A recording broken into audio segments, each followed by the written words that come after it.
Hey guys, welcome back to my channel. Thank you very much for liking, sharing, subscribing, commenting. As I told you before, I am enjoying the conversations that we're having. So I was asked to present on how to determine the equation of a parabola. So on the CXC paper 3, this could be a question that is asked. So if you're doing paper 3, stay tuned, all right? So we know a few things about quadratic in the beginning. We know that the shape of a quadratic is known as a parabola. And a parabola shapes like a U, either upside down or we say a frown or a smiley face, all right? We know that there are different ways of representing a quadratic function. So we know the standard way, where y is equal to ax squared plus bx plus c, all right? We know the completing the square, where y is equal to a, in bracket, or say times x minus h all squared plus k.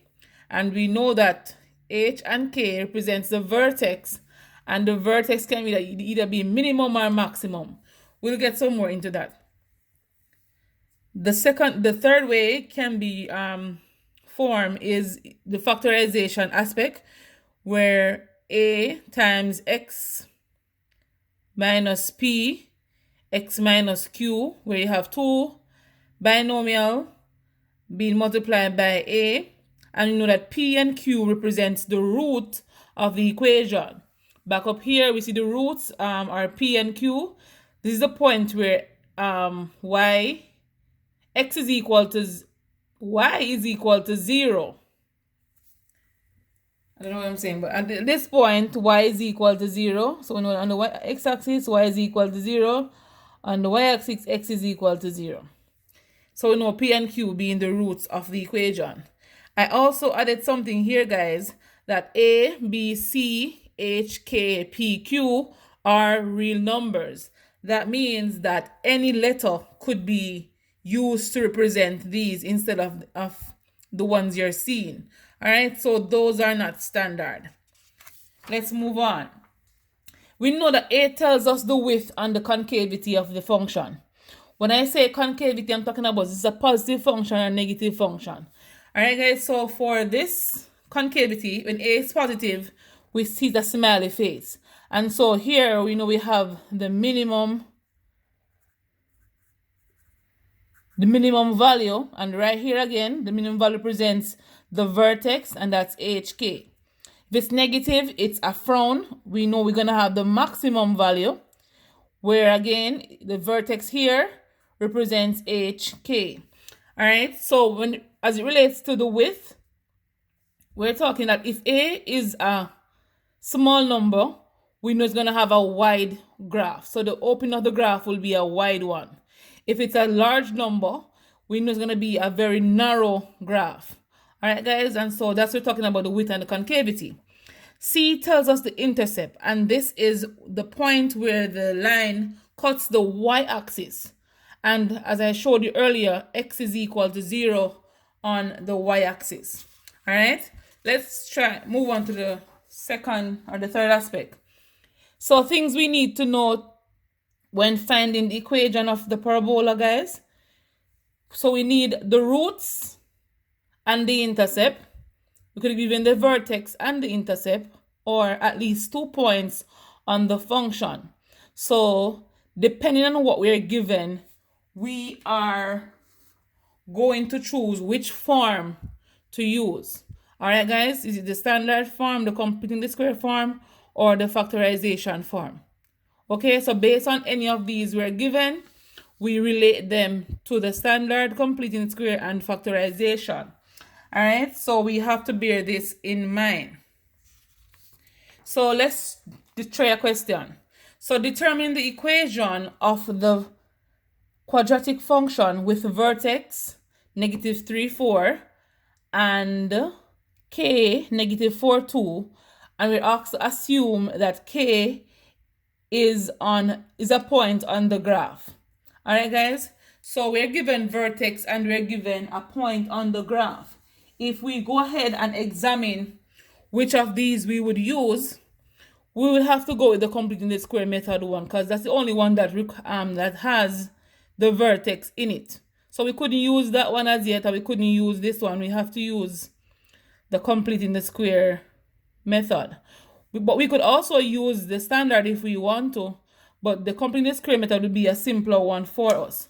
So I'm going to go ahead and write the completing the square formula right here, or that equation. So y is equal to a in bracket x minus h all squared plus k. So that's a vertex, that's a vertex. And for the vertex guy, is the hk. We know x values come first, then y values come after. All right, so let's move on. Right now, we're going to be replacing whatever we were given into this equation. So I'm going to replace the vertex first, so you can see step by step. So y is equal to a x minus h. H here represents -3, so it's a -3 all squared plus k represented by 4. All right, guys, so from there we can go ahead and simplify the bracket given. So y is equal to a x plus 3 all squared plus 4. Negative results in a positive, and that's how we get a positive 3 right here. From this aspect, guys, we are also given the point. So we're going to go ahead and replace the point. So we're going to be using, I'm going to give you every step, so never mind. So using -4, 2, we're going to sub it into the equation. Sub into f of x, which is all of that.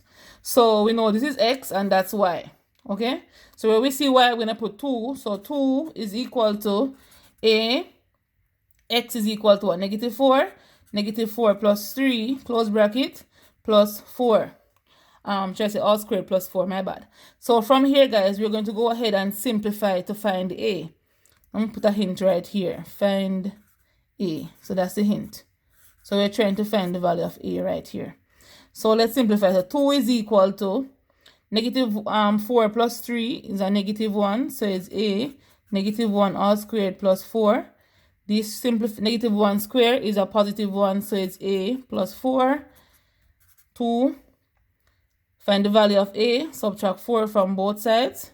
So that cancels. So a is equal to a -2. All right, guys, I hope you understand that part so far. We're going to go ahead now and write a in all of that. So because this is a point where we replace everything, we're going to go back to this line and write the value of a. So y is equal to -2 times x plus 3 all squared plus 4. If you didn't want to go back to this point, you could go back to the initial one and replace everything all over again. But because you have it here already, I'm going to be using it from here. I hope you're understanding so far. Let's continue here. So it's 2 times x plus 3 all squared plus 4. Right here, we're going to have to distribute. We're going to have to rewrite this using the square that's up here.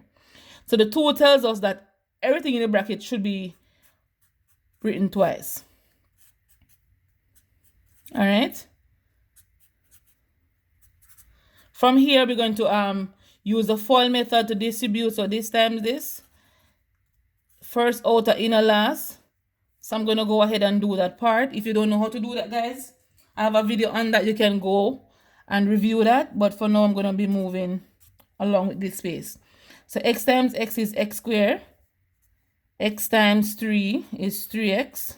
X times 3 times is 3x. 3 times 3 is a +9 plus 4. Let's continue. It's a -2. So it's x squared plus 6x plus 9 in bracket plus 4. We're going to distribute the 2 to everything because this 2 is multiplied by in the bracket.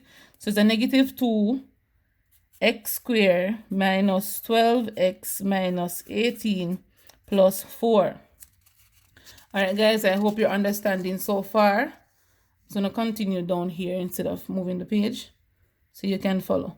So, guys, from here, so y is equal to all of that. Let's simplify this, guys. So it's going to be y is equal to -2x squared minus 12x Negative 18 plus 4 results in a negative 14, and that's our final answer for the equation of the parabola given, let me move the page down a little, given the vertex negative 3, 4 and the point 4, 2. All right, guys, so this is how we find it. I hope you understand this.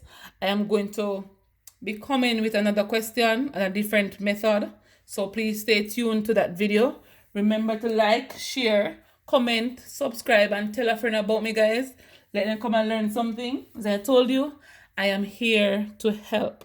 I'll see you on the next one.